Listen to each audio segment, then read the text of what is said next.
A vitória por 2-1 sobre o Vasco da Gama aqui no estádio Beira-Rio trouxe um sentimento de satisfação para todo o ambiente colorado pela sequência de resultados positivos. O técnico Mano Menezes deixou isso claro em entrevista coletiva, onde obviamente também analisou os problemas que a equipe teve dentro de campo após fazer os 2 gols e ceder bastante espaço e campo para que o Vasco pudesse atacar. Entretanto, ele destacou que o movimento tático feito por Maurício Barbieri foi preponderante para que o Inter tivesse um pouco mais de dificuldades da partida, além de novo relatar os problemas devido à sequência de jogos do Internacional. Revelou que Alan Patrick foi dúvida e que o treinamento da véspera do jogo foi incompleto, exatamente pelas dificuldades físicas que a equipe está apresentando. Depois, na zona mista, os 2 destaques da partida falaram. John citou quem é o seu grande ídolo, um ex-goleiro que passou pelo Internacional, e falou sobre as possibilidades de renovação de contrato ao final desta temporada. Já o volante Rômulo, autor do primeiro gol da partida, falou sobre a carga física da equipe e sobre uma mudança de postura que, no entendimento dele, foi fundamental para que o Inter tivesse um segundo tempo melhor em termos de desempenho. E falou também sobre a emoção que sentiu ao fazer o primeiro gol, que fez com que ele caísse em lágrimas ainda no gramado do Beira-Rio. Depois, na Turquia, Ener Valencia falou e foi questionado sobre um acerto com o Internacional, deixando aberta essa possibilidade. Esse é o Diário do Inter KTO deste domingo, 11 de junho de 2023.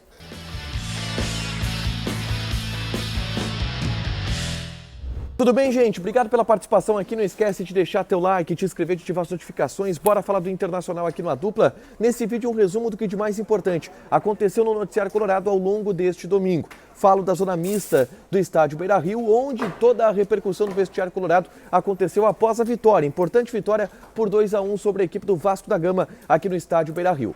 Obviamente, o mais importante foi o jogo e tudo sobre a partida está nesse vídeo aqui que eu gravei segundos após o árbitro apitar o final do jogo. O relato da partida, quem jogou bem, quem jogou mal, como que foram as ações do Mano Menezes durante os 90 minutos, tudo isso está nesse vídeo aqui que eu gravei ainda das cabines, dos pupitres de imprensa do estádio Beira-Rio após a importante vitória colorada aqui pelo placar de 2-1, tá? Mas eu já quero ir para a repercussão pós-jogo. E o técnico Mano Menezes, na entrevista coletiva, tratou de valorizar o momento e a boa sequência que o Inter vem tendo em termos de resultados. O Inter está a 6 jogos invictos. E mais do que isso, o Inter tem nesses últimos 6 jogos 4 vitórias em casa e 2 empates fora de casa. Os empates contra a equipe do Nacional do Uruguai e o empate também contra a equipe do Santos na Vila Belmiro. Uma sequência extremamente positiva do Internacional que não perde desde o Clássico Grenal. E o Mano Menezes tratou de abrir a coletiva falando isso, para colocar a situação atual do Inter como um time que está evoluindo, como um time que está crescendo, que está melhorando de desempenho. E isso está se refletindo nos resultados, algo que é muito comemorado aqui no bastidor do Internacional, tá? Mas o Mano Menezes também falou sobre a preparação para a partida e revelou 2 situações que obviamente a gente não sabia, mas que mostram um pouco da dificuldade que o Inter vem tendo para tentar se preparar para os jogos. Uma das situações reveladas por Mano Menezes é que Alan Patrick quase não foi para o jogo. Motivo: desgaste físico. Motivo: a sequência de jogos apertada do Internacional.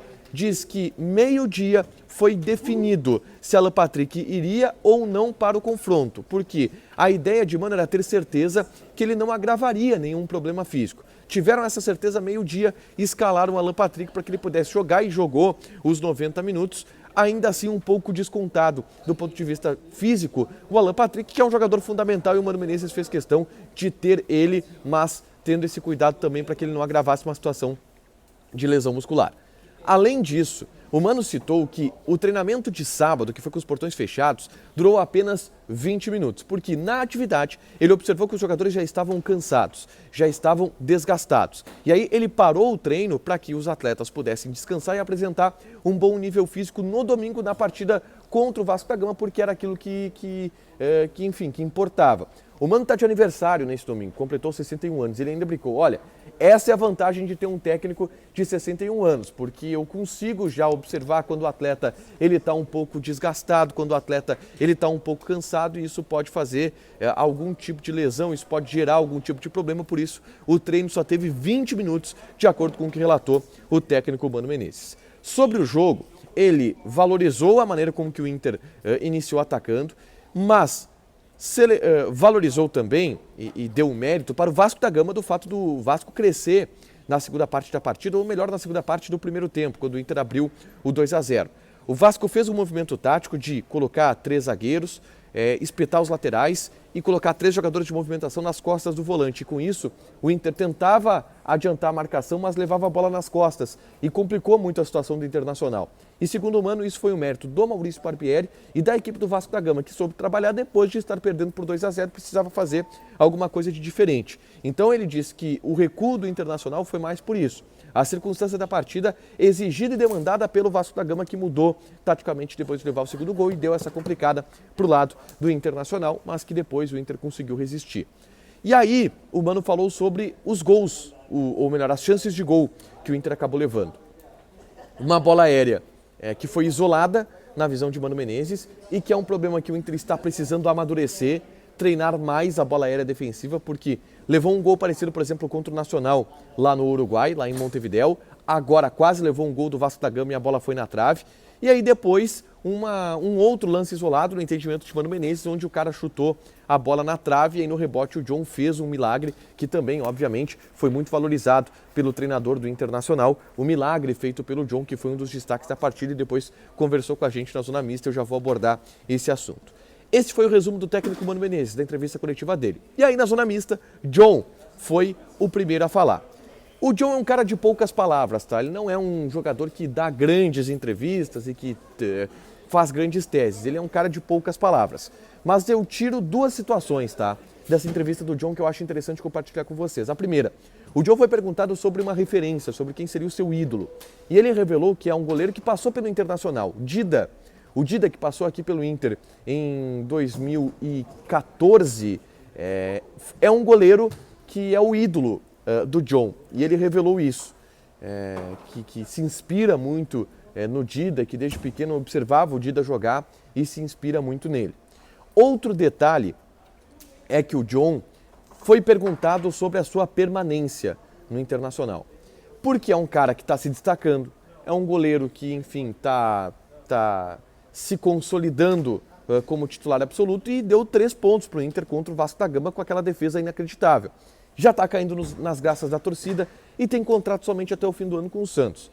O John se esquivou, disse que isso com o empresário, disse que isso com a direção. O Inter precisa comprar o passe desse jogador, já está evoluindo para comprar o passe do jogador, mas ele deixou claro que está gostando muito do momento que ele está vivendo aqui e espera que isso possa seguir. E, obviamente, se seguir, a chance dele permanecer no Internacional é muito grande.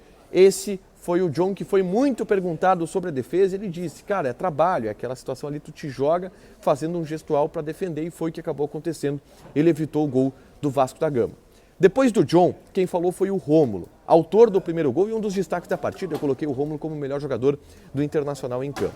O Rômulo começou falando sobre a emoção dele no lance do gol. O Rômulo chorou ao marcar o gol, que abriu o placar aqui no estádio Beira-Rio. Ele disse que, primeiro, veio na mente dele a reviravolta que ele deu na carreira. Ele estava mal no Juventude, sem muito espaço para jogar, apostou em dar um passo para trás na carreira, indo para o Atlético, que é um clube de Série D, fez uma boa campanha por lá e aí veio para o Internacional. E aí o fato dele fazer o gol, dele estar jogando, ter uma sequência como titular, está indo bem, deixou ele, o Rômulo, emocionado. Ele disse que demorou uns 4 segundos para a ficha cair e que quando caiu ele se emocionou e acabou chorando de maneira bem espontânea. Também lembrou das críticas que aconteceram para ele quando ele chegou ao Internacional sob algumas desconfianças e diz que estar dando a volta por cima dessas críticas faz com que ele se emocione bastante. Esse foi o motivo de toda essa emoção do Rômulo durante a comemoração do gol dele que abriu o placar no estádio Beira-Rio. E o Rômulo falou sobre uma postura do Inter no segundo tempo. Entende que o Inter foi melhor no segundo tempo hoje contra o Vasco, nesse domingo contra o Vasco, porque teve mais a posse de bola, que era algo que se era conversado no bastidor do Beira-Rio que o Inter precisava ter nos outros jogos. O Inter precisava ter um pouco mais de tranquilidade para guardar a posse de bola, para trocar passes no campo do ataque. Hoje o Inter teve ainda um pouco de recuo, mas o Rômulo entendeu que não é uma questão física, é uma questão de postura que o Inter está corrigindo e por isso conseguiu hoje segurar com um pouco mais de tranquilidade, mesmo que tenha sido sofrido a vitória contra a equipe do Vasco da Gama. Por último, eu quero falar sobre Ener Valencia, porque obviamente é um assunto que tomou conta aqui da Zona Mista e tomou conta do ambiente do vestiário do Internacional, porque agora o Ener Valencia já encerrou a sua participação no Fenerbahçe. E é contagem regressiva para o anúncio desse jogador, algo que eu devo ampliar, inclusive, nessa segunda-feira, tá? O Ener Valencia deu entrevista para uma jornalista turca que fala português, e que está, obviamente, muito bem informada sobre o noticiário brasileiro, que perguntou para o Ener Valencia se agora ele vai assinar com o Internacional. E ele disse, pode ser, um pouco deixando aberta a situação o Ener Valencia. Mas ele será anunciado pelo Inter. Se não, segunda-feira, terça, tá? Anúncio sendo preparado neste momento pelo Internacional, uma contagem regressiva para que o Ener Valencia seja jogador do Internacional.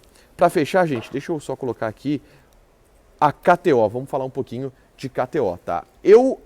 E quem segue a dupla no Instagram viu o corte do que a gente fez na live de quinta-feira, apostando nos jogos da dupla Grenal nesse fim de semana. E o jogo do Inter deu na mosca. Vitória do Internacional, menos de 3,5 gols. Quem foi nessa se deu bem. Joga na KTO, te registra, coloca o cupom ADUPLA que tu ganha 20% de bônus em cima do teu primeiro depósito. Fechado? Deixa teu like, te inscreve, ativa as notificações que vai ter mais conteúdo aqui no canal. Beijo!